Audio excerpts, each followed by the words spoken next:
Music Corner. This is the next video in my whole step series, which is all about learning to play harp and piano well. Today I want to talk about a bridge in your hand. It's not about holding a certain position. If I sit like this and have my hands in a perfect position, that's all fine and good for sitting like this and holding a perfect position. But as soon as I start to play, I start to move.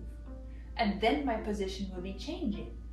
Music is all about movement. When the movement stops, the music stops. So your hand is not a static position that we hold. Your hand position is for the purpose of making a pathway for the energy to travel from your body into the key. I like to start by shaping my hand into what I call the woodpecker.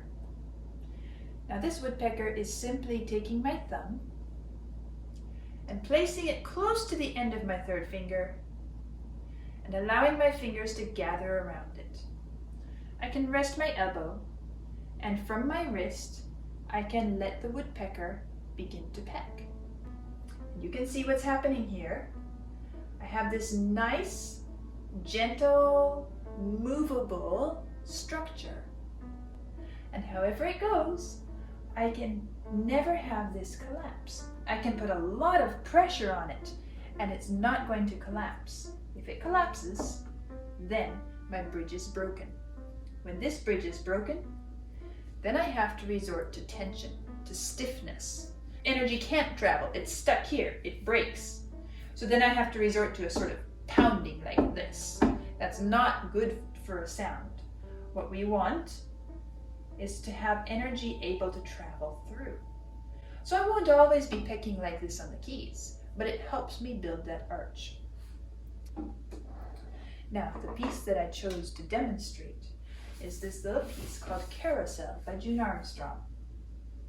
And it has these two notes right here, D sharp and E. You can find your woodpecker and place your woodpecker here. There are two ways of practicing this. You can peck down like this from your wrist, which is a good way to start. But the next step is, can you send the energy and the motion through your hand so it travels into the key like this without having to attack from the top? You're here already. You simply travel into the key. So you see that this arch is very versatile. It moves with the music. It sends the motion and the energy into the instrument so that the music can be created. It is not a frozen place that your hand has to be locked. So practice this and explore it on your own instrument. And if you have any questions about it, I would be happy to hear from you.